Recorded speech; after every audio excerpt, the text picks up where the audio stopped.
Assalamualaikum warahmatullahi wabarakatuh. Pemirsa Hasanah yang dirahmati oleh Allah, insya Allah pada pagi hari ini kita akan membahas tentang bagaimana Islam menuntunkan tata cara khitbah yang sesuai dengan sunnah. Yang pertama yang perlu dipelajari dan dipahami bagi mereka-mereka yang ingin melamar, ya. Yang pertama, Rasul memberikan nasihat kepada kita. Dalam sebuah hadis sahih, beliau bersabda, tungkahul mar'ah li arba, bahwa wanita itu dinikahi atas 4 hal. Yang pertama, limaliha, karena hartanya, lihasabiha, karena nasabnya, lijamaliha, karena kecantikannya, lidiniha, dan yang terakhir adalah karena agamanya. Rasul menambahkan, fadfar bidzatid din taribat yada. Cukupkan dengan agama, maka insya Allah itu akan membuatmu jauh lebih beruntung. Jadi, satu yang perlu sekali untuk ditekankan ketika ingin melamar, pastikan orang yang akan kita lamar itu agamanya baik. Yang kedua, ketika melamar, diminta juga kita harus mampu untuk melihat orang yang akan kita lamar. Karena pernah satu saat ya, ketika salah seorang sahabat Al-Mughirah bin Syu'bah datang kepada Rasul bahwa beliau mengabarkan ingin melamar seseorang. Rasul bertanya, apakah kamu sudah melihat dia? Maka sahabat ini menjawab, belum Rasul. Rasul melanjutkan sabdanya, unzur ilaiha, silahkan lihat kepadanya. Kenapa? Innaha ahro'an yu'dam bainakuma, karena ketika dia sudah melihat, dia puas, yakin dengan orang yang akan dia nikahi, maka itu akan menambah kelanggengan, ya. Yang ketiga, diminta juga Rasul SAW ini bagi walinya, ya.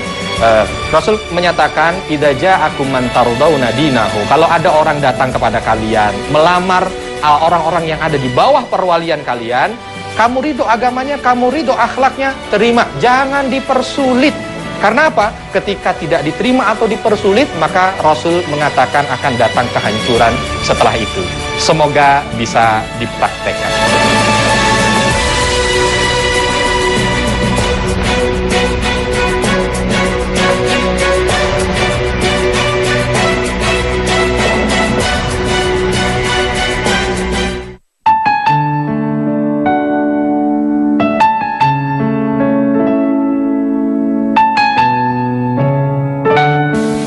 Assalamualaikum, nama saya Farah Maulidah.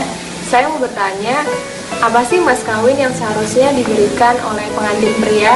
Terima kasih, wassalamualaikum. Pertanyaan saudari Farah seakan menggambarkan situasi dan fenomena sosial di bulan Syawal. Bulan ke-10 dalam kalender Hijriah ini seakan dipenuhi dengan gelaran akad nikah dan resepsi atau walimatul ursi. Bentuk dan jumlah mahar di masa kini seakan hanya menjadi bagian kecil dari ritual pernikahan. Nilai mahar bahkan tak sebanding dengan kemewahan gedung resepsi, jamuan makan, bahkan glamor busana sang pengantin. Maka ketika seorang wanita muslimah bertanya kepada redaksi Kasana, apakah mahar terbaik yang diberikan oleh seorang pengantin pria? Pernikahan sebagai sebuah ikatan suci di antara seorang muslim dan muslimah adalah sebuah sunnah Rasulullah Sallallahu Alaihi Wasallam.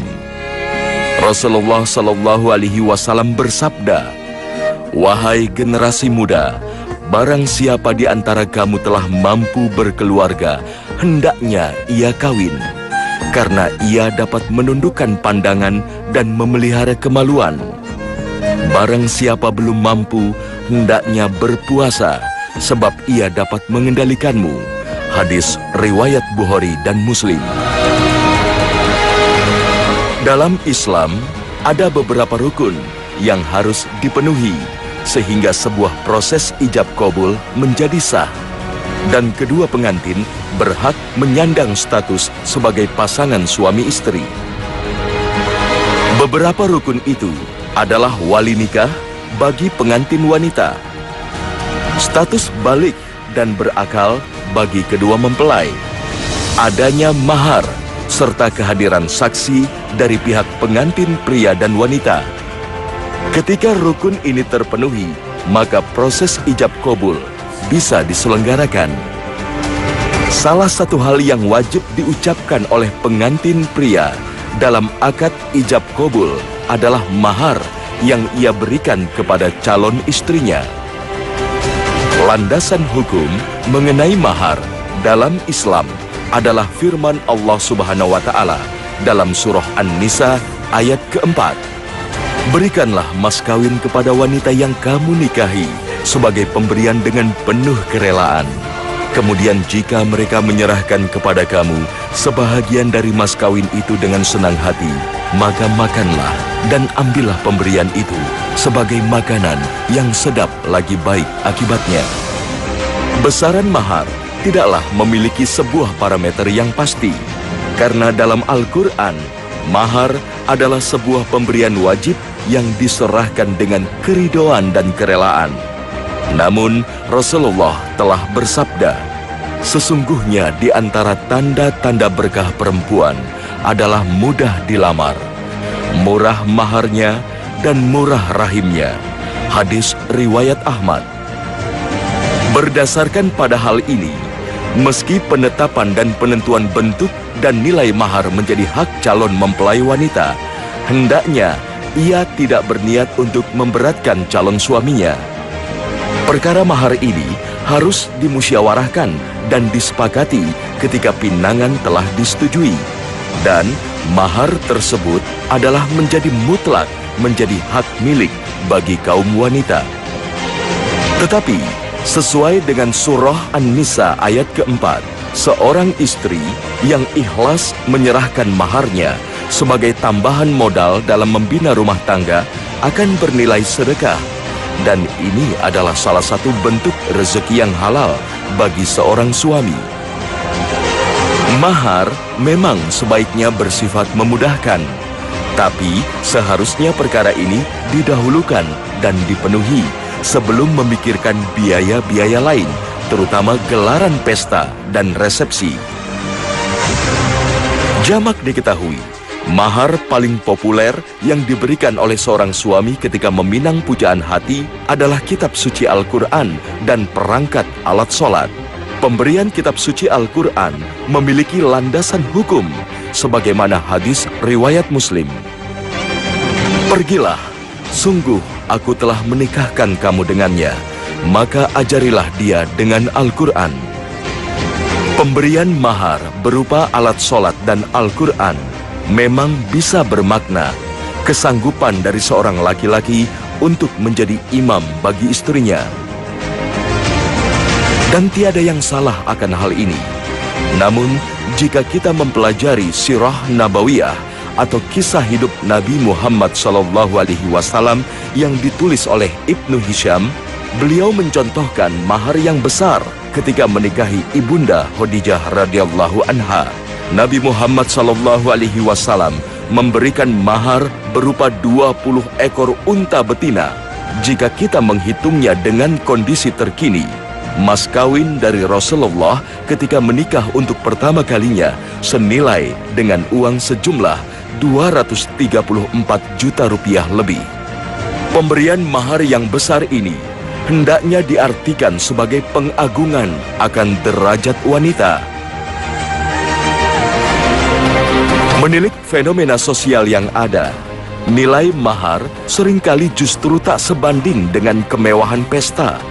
Lazim ditemui, dalam ijab kabulnya, seorang pria memberikan mahar seperangkat alat sholat dan Al-Quran.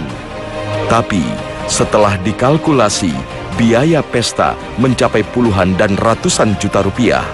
Apabila seorang pria dewasa berniat melangsungkan pernikahan dan mengkalkulasi biayanya, sebaiknya persiapkan mahar yang terbaik dan bernilai sebagai bukti penghormatan dirinya kepada calon istrinya. Assalamualaikum warahmatullahi wabarakatuh.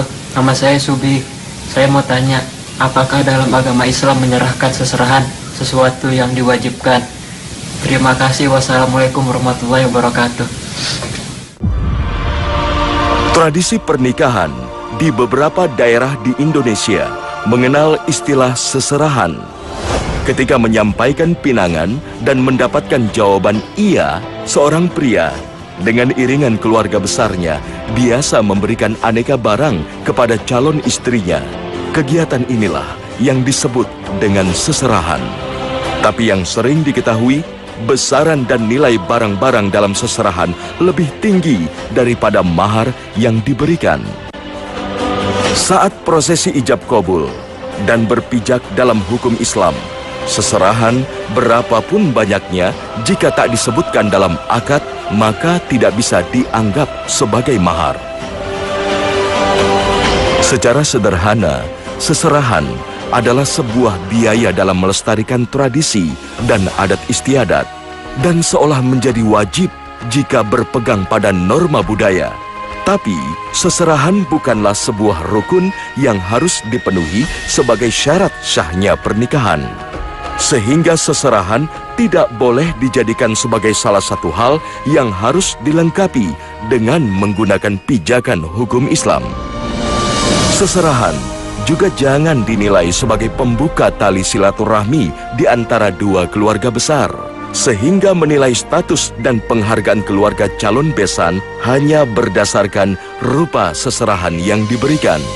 Ketika sebuah keluarga menyetujui anak perempuannya dinikahi pemuda, maka niatkanlah sebagai penyempurna ibadah kepada Allah Subhanahu wa Ta'ala, bukannya sebuah kesempatan alias aji mumpung yang digunakan untuk meningkatkan status sosial dan menjadi kaya karenanya. Assalamualaikum warahmatullahi wabarakatuh. Nama saya Arif. Saya ingin bertanya, bagaimana tuntutan Islam dalam mengenal calon pasangan? Terima kasih. Wassalamualaikum. Pertanyaan yang diajukan mungkin menjadi salah satu pertanyaan yang paling umum ketika seorang yang telah dewasa memasuki tahapan mengenal calon pasangan hidup. Dalam mempersiapkan pernikahan, mendapatkan pasangan yang sesuai juga tidaklah mudah. Oleh karenanya, disahkan untuk melakukan pengenalan calon suami atau istri. Namun, di dalam Islam tidak dikenal istilah pacaran. Salah satu hikmah pelarangan pacaran adalah menghindari terjadinya khalwat, sebagaimana sabda Rasulullah SAW. Jangan sekali-kali salah seorang kalian berhalwat dengan wanita kecuali bersama mahram. Hadis riwayat Bukhari dan Muslim. Dikhawatirkan halwat akan berujung pada zina karena bujukan setan untuk melakukan kesalahan dan dosa. Barang siapa beriman kepada Allah dan hari akhir, maka jangan sekali-kali dia berhalwat dengan seorang wanita tanpa disertai mahramnya, karena setan akan menyertai keduanya. Hadis riwayat Ahmad. Semua panca indera manusia berpotensi melakukan zina. Zina mata adalah memandang, zina telinga adalah mendengar, berbicara adalah zina lisan, melangkah menuju dosa adalah zina kaki, dan memegang adalah zina tangan. Bahkan kolbu pun bisa berzina jika ia berkeinginan yang tidak sesuai dengan syariat. Seorang lelaki harus menjaga pandangannya, sedang seorang perempuan harus menjaga lisannya. Suara dan ucapan perempuan bukanlah aurat, namun tidak diperbolehkan untuk berbicara melebihi kebutuhan dan melembutkan suaranya. Seorang muslim harus menjaga pembicaraannya agar tidak membangkitkan syahwat dan mengundang fitnah. Inti dari pelarangan halwat adalah benteng agar perempuan dan lelaki mampu menjaga dirinya sendiri dari godaan zina. Ketika melarang pacaran, maka Islam mengajarkan umatnya untuk melakukan ta'aruf sebelum menikah. Dan dalam Islam ada batasan dan aturan yang jelas. Ta'aruf adalah usaha untuk mengenal pasangan sebelum menikah dengan bantuan pihak ketiga, seperti kerabat calon pasangan atau orang yang mengenal calon pasangan tersebut. Informasi yang dikumpulkan berupa nama, asal, keturunan, keluarga, akhlak, dan agama calon pasangan. Proses pengenalan selanjutnya adalah nazar atau melihat calon pasangan. Seorang lelaki diperbolehkan untuk melihat perempuan yang akan dinikahinya dengan syarat adanya pihak ketiga. Hal ini sesuai dengan apa yang diajarkan Rasul dalam hadis riwayat An-Nasai. Lihatlah wanita tersebut, karena dengan seperti itu akan lebih pantas untuk melanggengkan hubungan di antara kalian berdua kelak. Menurut Al-Imam Al-Bagawi, disunahkan melihat calon pasangan dilakukan sebelum meminang atau khitbah. Jika ia tidak menyukai perempuan yang dilihatnya, maka ia tidak akan membatalkan khitbah yang dapat mengecewakan perempuan tersebut. Nazar dapat dilakukan dengan atau tanpa sepengetahuan pihak perempuan. Jika sepengetahuan perempuan, maka harus didampingi oleh wali atau mahramnya. Jika tidak memungkinkan untuk melihat secara langsung, maka diperbolehkan untuk mengutus seseorang yang dipercaya untuk melihat calon pasangan dan menyampaikan kepadanya. Bila seorang dari kalian meminang seorang wanita, lalu ia mampu melihat dari si wanita apa yang mendorongnya untuk menikahinya, maka hendaklah ia melakukannya. Hadis riwayat Abu Daud. Seorang lelaki diperbolehkan melihat bagian tubuh perempuan selain muka dan tangan, asalkan ia melihat dengan tujuan menikahinya. Karena tidak mungkin melihat wajah saja, padahal tampak pula bagian tubuh lainnya pada saat itu, maka diperbolehkan melihat bagian tubuh perempuan sebatas ia memperlihatkan pada mahram-mahramnya. Sedang Imam Malik tidak setuju dengan nazar tanpa sepengetahuan perempuan, karena khawatir pandangan terhadap perempuan tersebut terarah kepada aurat. Assalamualaikum warahmatullahi wabarakatuh. Nama saya Sadrina. Saya ingin bertanya, bagaimana hukumnya jika ada seorang wanita yang mendapatkan 2 lamaran sekaligus? Terima kasih. Wassalamualaikum warahmatullahi wabarakatuh. Pertanyaan yang diajukan Ukhti Sabrina ini mungkin saja terjadi pada diri, rekan, atau saudara kita. Keinginan dari seorang pemuda untuk meminang dan menikahi seorang wanita terkadang berujung pada sebuah persaingan terselubung. Demi menghindari pertikaian, permusuhan, dan pemutusan tali persaudaraan sesama muslim, kita harus memegang teguh hadis Rasulullah SAW. Seorang mukmin adalah saudara bagi mukmin yang lain, maka tidaklah halal baginya menawar barang yang telah dibeli oleh saudaranya, dan tidak halal pula baginya meminang wanita yang telah dipinang oleh saudaranya, hingga saudaranya meninggalkan pinangannya atau membatalkan. Hadis riwayat Muslim.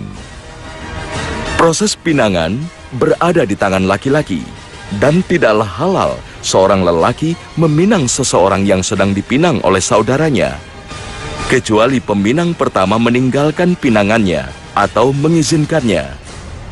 Proses pinangan ini harusnya dilakukan oleh seorang pria kepada wali dan wanita yang ingin dinikahinya.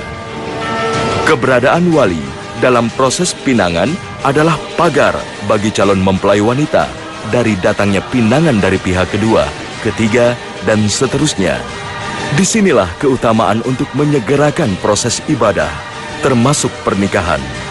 Ketika seorang pria telah memantaskan diri dan siap menjadi kepala rumah tangga, melakukan pinangan adalah langkah yang harus disegerakan.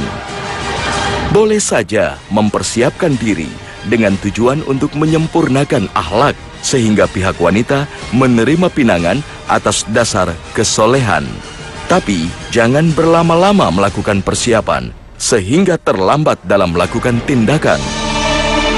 Ketika menerima pinangan, ada baiknya seorang wanita mempertimbangkan betul sebelum mengutarakan jawaban. Sekali ia berkata bersedia, maka terjalinlah sebuah ikatan di antara diri dan pria yang meminangnya. Jika dirasa peminang kurang sesuai dengan kriteria, utamanya kualitas dalam beribadah, lebih baik untuk berkata tidak, karena pinangan adalah jenjang untuk menetapkan dan melaksanakan akad pernikahan. Ketika telah terucap akad ijab kabul, menjadi kewajiban wanita untuk menjaga keutuhan mahligai rumah tangganya. Bagi wanita, dalam pinangan masih menyediakan pilihan untuk mengiyakan atau menyatakan penolakan. Tapi setelah menikah, wanita tidak memiliki opsi untuk mengakhiri rumah tangga dengan alasan tak mampu menemukan kecocokan.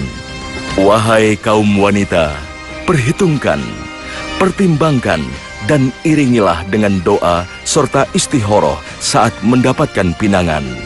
Jangan sampai kau terjebak dalam siksa dalam bingkai keluarga karena silau dunia dan gemerlap status dari seorang pria saat ia mengutarakan pinangannya.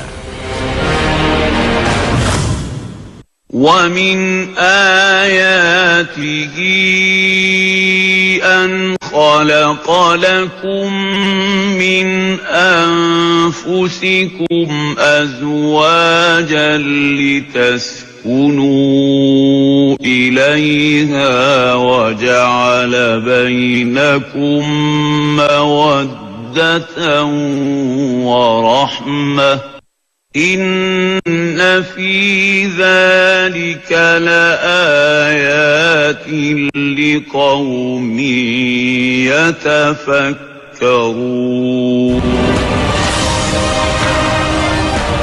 Surah Ar-Rum ayat ke-21 ini adalah salah satu landasan dan dalil nakli dalam mempersiapkan pernikahan. Tapi yang harus dimengerti, surah ini bukan semata pelengkap dari sebuah kartu undangan pernikahan. Saat menuliskan firman Allah Subhanahu wa Ta'ala, sebaiknya kita memahami tafsirnya. Dan di antara ayat-ayat yang menunjukkan kebesaran Allah dan kesempurnaan kuasanya adalah bahwa Dia menciptakan para istri untuk kalian, wahai kaum laki-laki, dari jenis kalian sendiri, agar jiwa kalian menjadi damai dan tenang kepadanya. Dan Dia menjadikan antara suami dengan istri rasa cinta dan kasih sayang. Sesungguhnya dalam penciptaan Allah ini terkandung petunjuk atas kuasa Allah dan keesaannya bagi orang-orang yang mau merenung dan berfikir. Wahai pemuda dan pemudi yang berniat mengakhiri masa lajang, menikah adalah salah satu cara umat manusia untuk meraih petunjuk dan mengerti kuasa Allah Subhanahu wa Ta'ala, Rabb yang Ar-Rahman dan Ar-Rahim, yang Maha Pengasih lagi Maha Penyayang. Tujuan menikah adalah untuk saling mengasihi dan menyayangi di antara dua insan. Cinta yang terjalin di antara suami dan istri yang disahkan dalam prosesi ijab kabul adalah sarana untuk mempersiapkan pernikahan, mulai dari proses perkenalan, pinangan, hingga penentuan besaran dan bentuk mahar. Lakukanlah sesuai dengan yang telah difirmankan Allah dan disabdakan oleh Rasulullah Sallallahu Alaihi Wasallam. Semoga pernikahan kita menjadi sebuah amalan ibadah dan proses mempersiapkannya tidak menjadikan kita hamba-hamba yang melupakan tuntunan dalam agamanya. Nah pemirsa, inilah salah satu upaya untuk menjawab pertanyaan yang diajukan kepada jajaran redaksi Hasanah. Sampai saat ini, kami masih membuka diri kepada Anda untuk menyampaikan pertanyaan yang disampaikan dalam bentuk video amatir dan dikirimkan melalui email hasanah7@gmail.com. Sebagai sebuah tayangan, paparan ini tentu tak akan mampu menjawab segala permasalahan secara tuntas. Semoga penjelasan yang sedikit ini bisa dijadikan bahan perenungan dan menambah wawasan. Sebagai akhir usaha untuk membantu menjawab pertanyaan yang diajukan, kami hanya bisa mengucap doa. Allahumma hdina wahdi bina waj'alna sababan wa sabilan liman ihtada. Ya Allah, berilah petunjuk kepada kami dan bersama kami, dan jadikanlah kami perantara dan jalan bagi orang yang diberi petunjuk. Amin. Allahumma amin.